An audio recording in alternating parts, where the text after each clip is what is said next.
When the Eagles got Asamoah, it was almost like the Eagles when they got T.O. in 2004. Like, people were just overjoyed because Asamoah was thought to be that level of player. But KC Joyner, that is a great example of how certain talents fit in certain schemes and don't just translate to every team in the NFL, and that's why free agency is such a difficult path to take.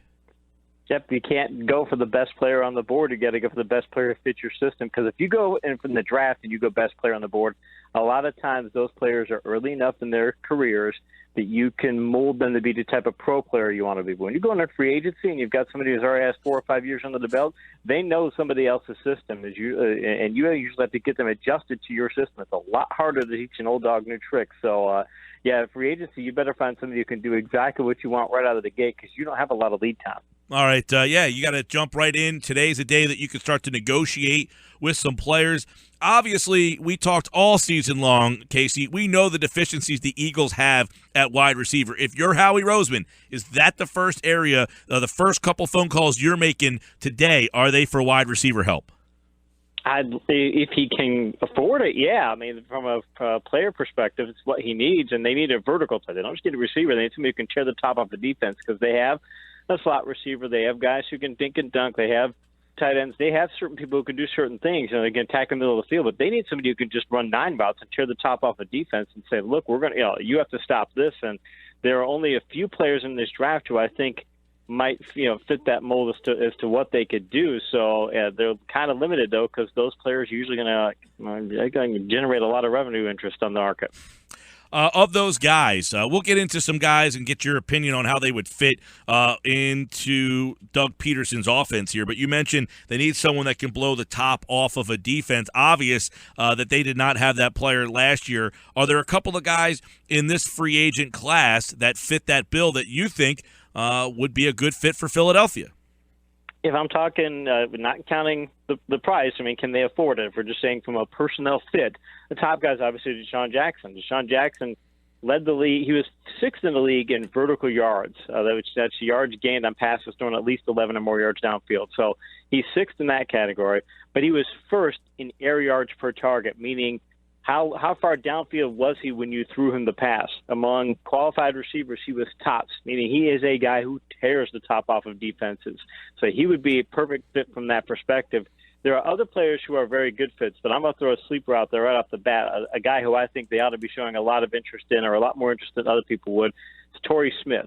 I know he had a terrible season last year, but that was a lot had to do with that offense in San Francisco, and he got injured. Assuming he's healthy, assuming there's not any big health question marks we don't know about, this guy ranked 2nd in the league in yards per attempt in 2015. 2nd in the league. He's still that good, and that's all he does is run 9 routes. He doesn't do much of anything else. He's only a 9-route guy. So if you think he's healthy and you think that he's not going to draw the same kind of interest that somebody else is, you might be able to get a bargain-based price for him. Casey, do you like Deshaun Jackson better than, say, a guy like Kenny Stills? I do, because I think that Deshaun Jackson is more durable than Stills. Stills, you have to put Stills into situations to get him to hit home runs. You have to play call certain types of situations. He can do it, but you have to play call situations to get him to do it. And I can't forget that drop pass that he had against Seattle last year when you get 20 yards behind the defense and just dropped a completely open pass. I mean, it's he's not the most. It's just a reminder that he's not the most consistent player, and you've got to do things to get him open. Consistency has been an issue with this entire wide receiver core here. KC Joyner is with us here. And, how about Deshaun Jackson's buddy out there, Pierre Garçon, who apparently wanted to get traded last year. There's been a lot of reports about him, obviously moving on from Washington. So is he a guy? He's not a burner. He's not the speedster guy, but is he the type of player that would help Philadelphia's issues, or do they already have that type of guy? Yeah, I put 5 guys on my list of maybe best fits for Philadelphia, and I had Jackson, Garçon, Marshall, Jeffrey, and Smith just as potentials. And Garçon ranked 2nd last year in that group in vertical yards. Problem is, though, as you mentioned, he's not a real burner. He ranks next to last in that group in air yards per target. He's more of an intermediate threat. So if you got him, he's a guy who can complement what else you have on offense. But, there are passes I call vertical passes, and there are passes I call stretch vertical passes. Stretch vertical passes when you're throwing it 20 more yards downfield. You're really running that point you're running go routes and corner routes and post routes. I mean, things that are really stretching the defense, and that's just not Garcon's specialty. So he would help, but he's also going to draw a ton of interest. I don't know if they're going to be if he's going to be in their price range.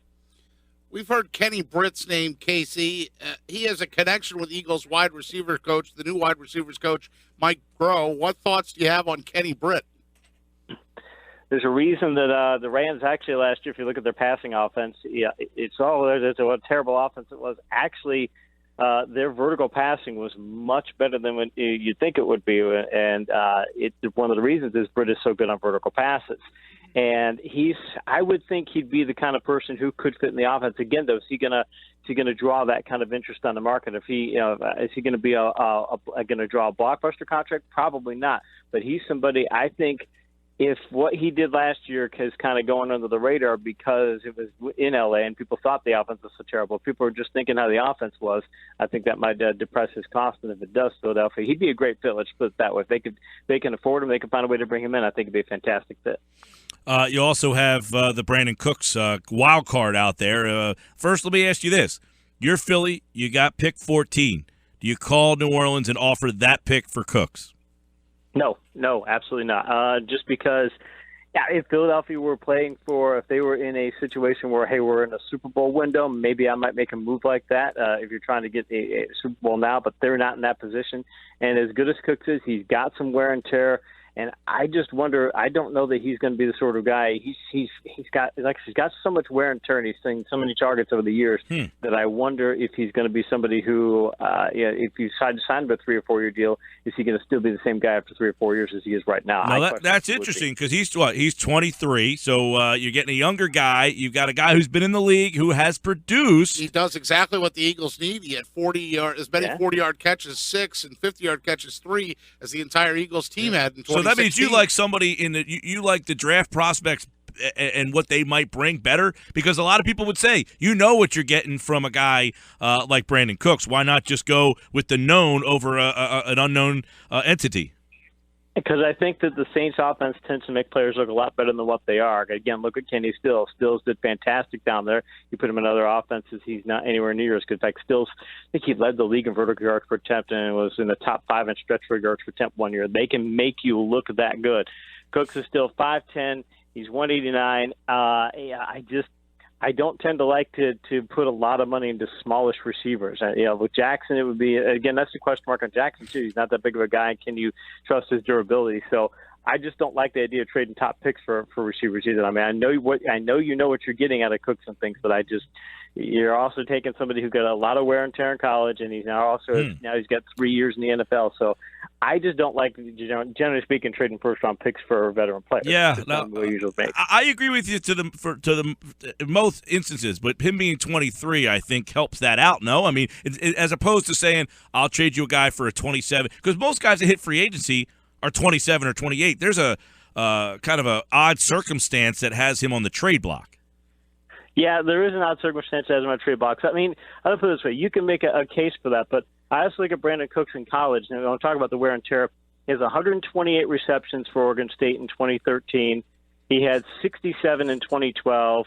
You're talking a guy who had 200 receptions and probably 250 targets in college. So he's got some wear and tear in college, too, to where I'm looking at now going, I'm seeing him, and I'm not seeing a guy who just has 3 years of NFL wear and tear. I'm looking at him going, he's got 5 years of wear and tear in his body. He's only 5'10", 189. So I just have that question mark if he's a guy who's going to be, or is he going to be able to be your workhorse for 3 or 4 more years? He might, but it's just a question mark. So just throwing it out there, man. Yeah. Like I said, my general thing is don't trade first-round picks for veteran players, even unless you're just getting an elite veteran player. And I like him, but I just don't know how I'd do it. But if they did it, I would understand why they would do it if they may do it. Let's put it that way. Okay. A lot of people and the money too. I mean, the money, he would come with a low cap hit, so that has something to for this year. Yeah, and too. Next year. Yeah. Before we get to some of the draft prospects that are out there, Alshon Jeffrey, you spending money on him? If you're Howie Roseman and you can bring in one guy, make one splash, is that your splash? Yeah, I would probably say it would not be my splash because Alshon Jeffrey has been There's a number of metrics you can look at from yards per attempt, yards per completion. You can look at how he is on vertical passes. I mean, he's an all-around receiver, but I don't look at him and see, when you look at his metrics, you don't see any elite areas where this guy is just great at doing one particular thing. And he's somebody who also has some wear and tear on him as well. He's a little bit older. I'm thinking, what is he, 27 years old? So if you're thinking you're going to have a receiver for a couple, 3 years, he might be there. But then that's just too many question marks, especially the kind of cost he's probably going to be associated with him, because he's going to be probably, I think he ranks in the top 15 in ESPN's top 150 free agents. I would just think his cost would be too high, and there's just too many question marks. I mean, you take him 3-4 years ago, maybe, but I couldn't see doing that today. Casey, you said you wouldn't trade the 14th pick for Cooks. So which wide receiver would you look at for taking maybe with that 14th pick? Oh, I don't even know if I'd definitely take a wide receiver with an early pick like that. It's one of those things where I don't like a lot of the prospects in this year's draft. Mike Williams has a lot of talent. He was injured a couple years ago, and he's got a ton of talent. He's a top-rated receiver, but I don't think that he would be somebody I would expect to. You could make the case to take Mike Williams at that spot. I would potentially do it, but I don't think there's that many impact players. In fact, in ESPN's projected rankings, Scott Sink's top 32 wide receiver, top 32 players, only 3 of them are wide receivers. Like I said, Williams is a very good player, but he's still raw, so I wouldn't expect him to make an immediate impact. If you could make the case to draft him at that level, but you could also make the case to wait a little bit and hope you can develop somebody in the later round. You mentioned Cooks. He has a skill set that the Eagles like. He suffered a concussion. He's had a broken thumb. He has the speed. We're talking draft. Ross, 4.22. What does that do for you? that says 9 all over it. And he was good in college too. And he was working in a very good system last year, an advanced system that I think will help his development into the NFL. And he's used to working under a really good quarterback in Browning. So Ross is a guy. I'll put it this way: if I'm the Eagles and I could find a way to move down in the draft and still had Ross on the board, yeah, I might make that, because 4.22. That's what's the old Raiders saying: speed kills. Now, the one interesting with Ross, though, he himself has had a lot of injury issues coming out of college. He has had an ACL. He's had some microfracture surgery. He's had some major injuries as well. For him to be able to run with those injuries, and I believe he's still doesn't he need to get surgery on his labrum? He ran with that injury. So this guy must be just ridiculously a burner. Yeah, I mean, 81 receptions, 17 touchdowns last year. The guy is just he's an elite player, and again, he's worked in a system. That's the thing I like, is that he's worked in a system that I think will project well to his being able to be in the NFL. He's not one of those little dink and dunk offenses, one of those college just spread offenses. He's running some concepts in the college that will translate well to his being a receiver in the NFL. So yeah, there are the injury concerns. There are those issues, and he is only 5'11", 190. So, but maybe if you can, maybe you can work with the durability coach in the NFL, and you can get him up to say 200 pounds, add 10 pounds of muscle or something.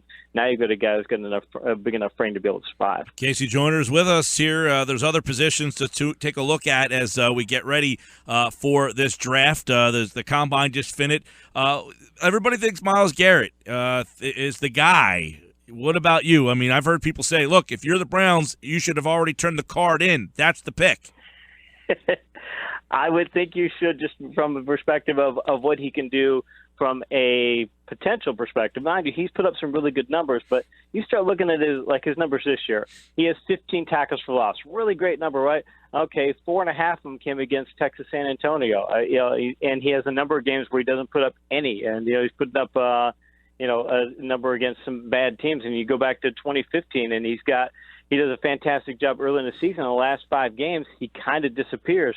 And you look at the sack totals, too. It's kind of the same thing. He plays really well early in the season in 2015. In the last 5 games, he puts up 2 sacks. It's not that good. And the same thing in 2016. So I'm just saying the guy's consistency. It's just that, again, we said the same thing about Clowney, and look what Clowney has eventually developed into. So as long as you're the Browns and and you've talked to Garrett and you're convinced that the consistency issues aren't something, it's just going to be he gets his money and then shuts down, yeah, I'd take him first.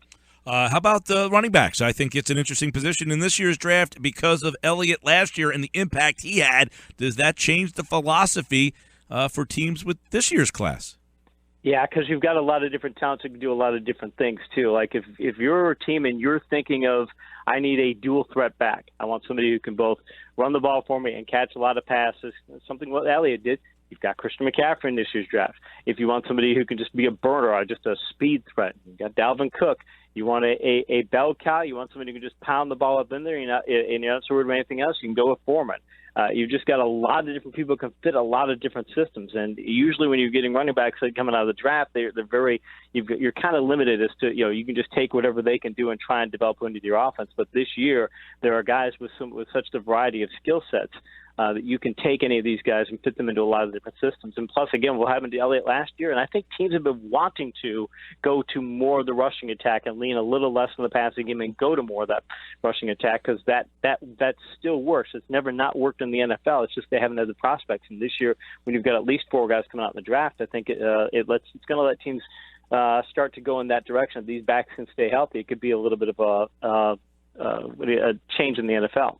Casey, how about the quarterbacks in this class? Are the quarterbacks high, low? Where would you look at the quarterback position? Is there a guy that the Browns should consider at number 1? I don't think there's anybody the Browns should consider at number 1. I just don't think that any of these prospects are that good. I think Trubisky doesn't get the kind of credit that he deserves for being the type of player that he is, because I think he's a lot better than people give him credit for. If you look at his metrics and you look at his accuracy and you look at a number of things that he doesn't he did in college, I think he's somebody that could develop. I don't think you can invest that kind of a number 1 pick in him, because I don't think he's quite that talented. But I think when you're looking at what he can do, I think he could develop into a longer-term pick. So if I'm the Browns and he's there at the top of the second round, or if I can trade up late in the second round and maybe go up to 27, 28, something like that in the first round and get Trubisky, I would definitely consider doing it. But I couldn't put the number 1 pick in it. Couple quick hitters for you, Casey. Are you spending big money on Mike Glennon?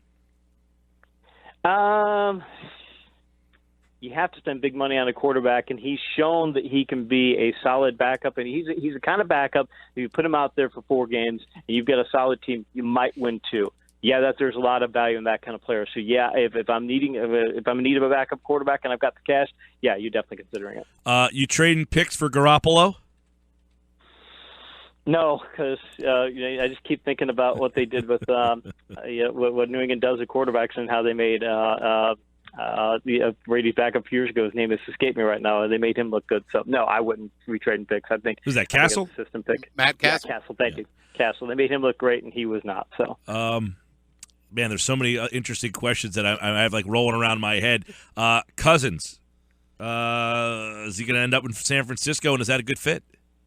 I still don't understand why Washington's given up on him. I know he made some mistakes and things, but the big issue for him coming into last year was he only had vertical success to 1 receiver, and he really had these subpar vertical numbers. Last year, look at his vertical numbers. Across the board, they were really good. So I don't understand. There's got to be something else there besides his on-field play, because I know, he made a couple of stupid errors. So what? A lot of guys make a lot of stupid errors now and again. He didn't make enough of them to where he should throw in the towel. So if he moved to San Francisco, it could be fantastic fit. I think what Shanahan's going to have out there, as far as I think he's going to be able to get that offense up to speed faster than people think. Casey, Mike and I had a long talk about Terrell Pryor. I saw him in person against the Eagles in their home opener. He looked really, really good. Mike said, yeah, but is he good on a bad team, or can he be a good team's number 1?